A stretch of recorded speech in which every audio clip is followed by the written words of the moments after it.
ng pre-prior information, nag-issue ang NCIP ng Certificate of Precondition.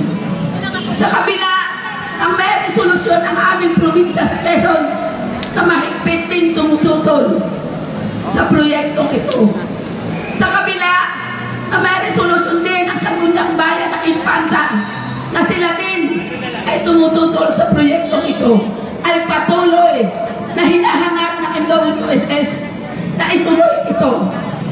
Sa katunayan, mga kababayan, kahapon po, kaawad na naman sa Tanay Rizal ang 130 million pesos para lamang pumirma sa MOA. Ang lahat po kaya na ito sa kanya natin ay hindi kasama sa korupsyon. Nagbayad sa aming ilang katutubong kasabwat ng MWSS at ginamit ng NCIP ng 80 million sa aming tribo. Ngunit kami po ay hindi nakalam. Sapagkat alam namin na kapag nasira ang Sierra Madre, ayaw na po namin masira ang kagubatan ng Sierra Madre. Dahilan na rin po sa mabilis na pagbabago ng ating panahon. Hirap na po.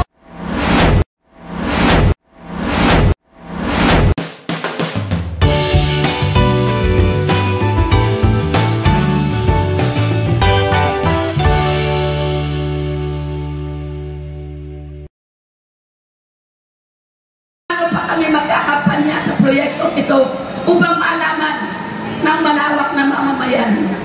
Nagpapasalamat po kami ngayong gabi sa lahat ng mamamayang naririto ngayon na naninindigan at patuloy na naninindigan para sa kapakanan ng malawak na mamamayan. Maraming salamat po sa ang inyong pong suporta ay isang patunay at nagpapalakas loob sa aming hanay upang ituloy-tuloy namin ang laban sa kaliwadang. Tuloy ang laban! Naibigay na po namin ang Angat Umberay Dam at dinuksungan pa yan ng diversion ng Suman. Naibigay na rin po namin ang Wawa Dam sa Montalban. Ang sinasabi ko lang nga po ang tubig sa Metro Manila. Kayo po ba ay maniniwala ito ay dahil sa tubig? Kami po ay hindi maramot sa totoong buhay. Hindi kami maramot kailanman na kami po ay kahit yung isusubong pagkain namin ay aming ibibigay. Kami po ay patuloy na mananawagan at gaya po nung sinabi nung ibang nagsalita kanina, ito po sana ay simula pa lamang. Kung kailangan po nating magdagdag sa susunod na pagkilos, doble, triple ang ating pong gawin para lamang ang mga kurap at dinastiya sa gobyernong ito ay sabay-sabay natin ipanawagan. Maraming salamat. Mabuhay! Ang representante ng mga katutubo na patuloy na nakikipaglaban para sa kanilang karapatan. Totoo, Father Toots, kapag nasira ang kaliwadang, sigurado tayo na ng saligang batas, karapatan nating lahat ang edukasyon, karapatan nating lahat ang makatanggap ng pampublikong serbisyo na sasagot sa kahirapan ng ating bayan. Nagpapayaman sila sa Malacanang, sa Kongreso habang tayo nandito sa EDSA Shrine. Fair ba yun? Tama ba yun? Ibig sabihin ba ng tama ba ang galit natin? Tama! Kaya kabataan, kaya mga kapwa miyembro ng taong bayan, kunin muli natin ang ating kinabukasan. Panagutin natin si Marcos at si Duterte at itayo natin ang isang lipunan na tunay na para sa ating lahat, hindi lamang sa ilan. Maraming salamat po. Para sa isang tamang serbisyo, para sa isang progresibong development, para sa mga kabataan na nangangarap magkaroon ng maayos na pamumuhay, para sa budget na inaasahan namin na tutupad sa pangarap ng aming mga anak. Hindi po namin hahayaan na ang budget namin ay makurap at madala sa isang peking programa.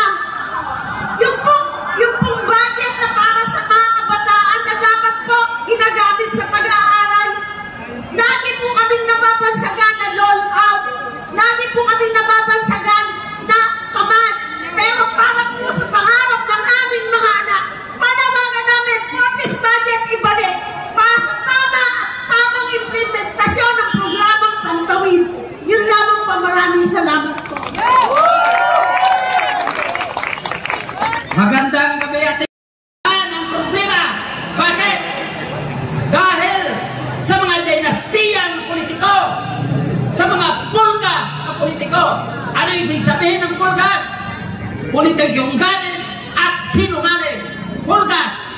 Kung kaya, ang ating mga mamayan na nakatira sa mga lugar, sa mga probinsya, sa mga rehiyon, kung saan naglipana ang mga dinastiyang politiko o mga pulgas, politikong galit at sinungaling, kaya laganap ang gutom, kahirapan at kawalan hustisya. Wala hustisya sa ating mga kabundukan sinisira.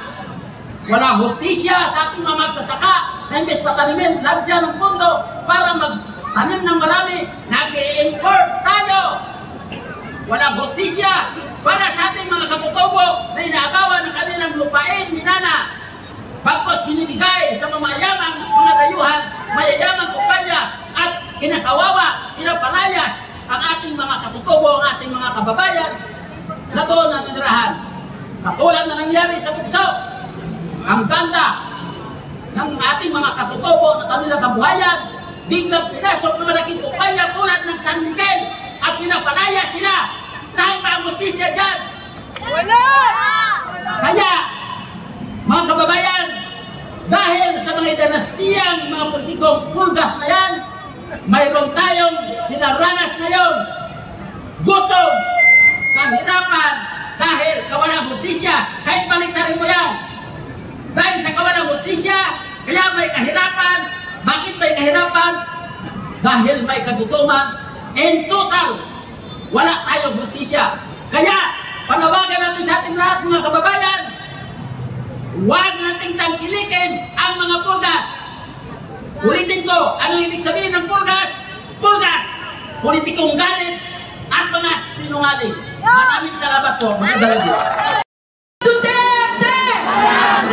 Panagutin! Hustisya! Panglima! Ngayon na! Ngayon na! Hustisya! Panglima! Isang makakalikasang gabi sa ating mga kasama.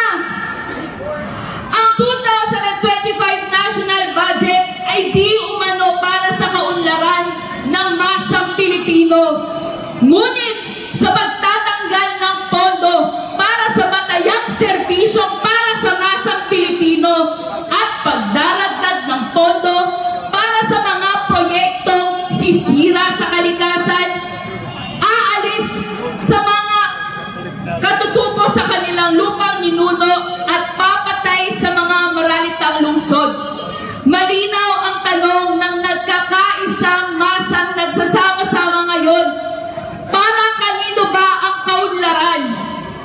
Tayo ngayon ay nakakaranas ng patong-patong na krisis. Krisis ekonomiya at ang papalalapang krisis sa klima. At ang siyang mga vulnerable, magsasaka, mangingisda, maralitang lungsod at iba pang mga sektor ang siyang una at pinaka naaapektuhan ng mga sakuna. Ngunit kahit ganito ang mahirap na nating danas, walang malinaw na pondo para sa just transition sa bansa, para sa mitigation at adaptation para sa ating bansa. Nananatili ang flood control projects sa kabila ng mga naratibong ngayon lang kami nakaranas ng baha. Marcos Duterte pahirap, Marcos Duterte panagutin. Panagutin sa pamumuna sa neoliberal na estado na siyang patuloy pumupondo, pumapayag para sa mga fossil fuel projects.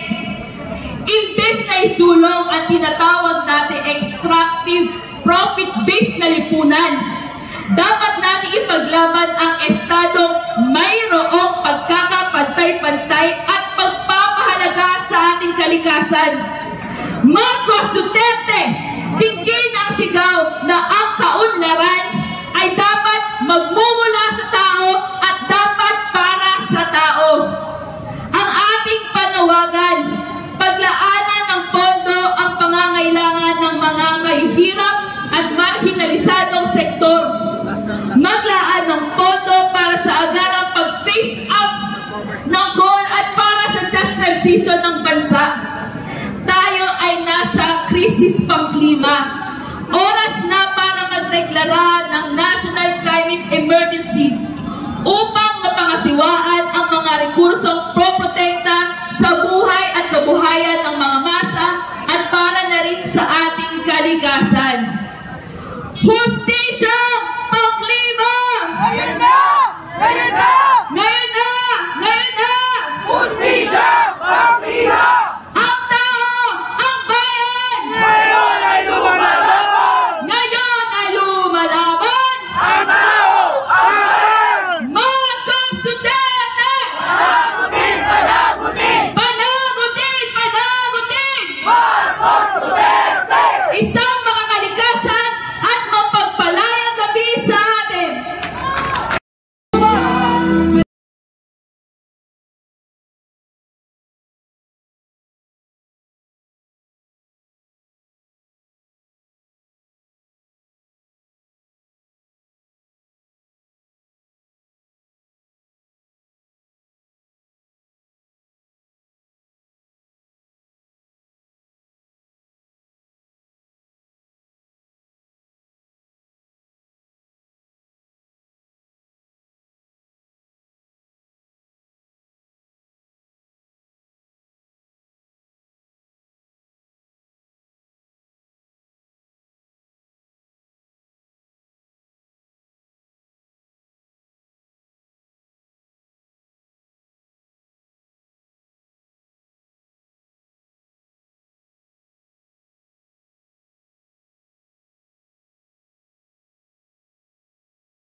Ma'am, pwede mag-question? 2 questions lang. The first one is, bakit sa 4 na impeachment complaint, wala pa pumapasok kahit isa? Oo, dapat ang tanongin natin dyan si Speaker Romualdez. And then, Nakakasagot siya. second question, yung sa West Philippines na binanggit ni Pangulo. Ano pong take nyo rito na parang bagang pumapasok na dito na papasok tayo sa Sigalot dun sa ating counterpart Alam niyo na... po, pati yung mga ibang bansa ay naniniligan din sa West Philippine Sea, ano? At wala naman tayong